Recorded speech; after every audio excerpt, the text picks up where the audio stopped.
মনে এই কনসেপ্টটার না, মানে যদি আমি একটু নাটশেলে বলি, যা কিছু অপ্রাপণীয় তাকে চেয়ে অপ্রাপ্তির যে বেদনা, সেটাই হেমা মালিনী।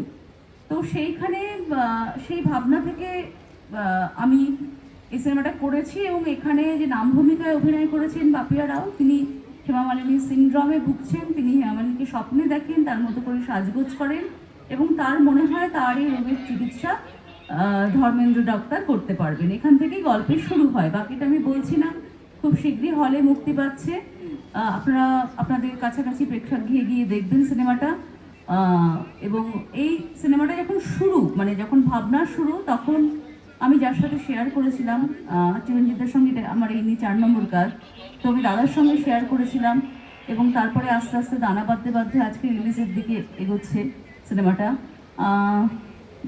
আমার আর কিছু বলার নেই, মানে আমি ওভার হয়ে গেলাম। এবং আজকে আপনাদের এখানে এসে সত্যি আমার খুব ভালো লাগছে। প্রথম একটা লাগছিল যে কিছু কেন রেডি নেই, রায়কে একটু বকাটাকাও করেছি, অর্ককেও বকেছি, কিন্তু সত্যি খুব ভালো লাগছে। মানে এই যে একটা সামনাসামনি না, মানে সবাইকে ফেস করে একটা কথা বলা, একটা হাতে গরম উত্তেজনা, এর একটা অন্যরকম একটা মানে আছে।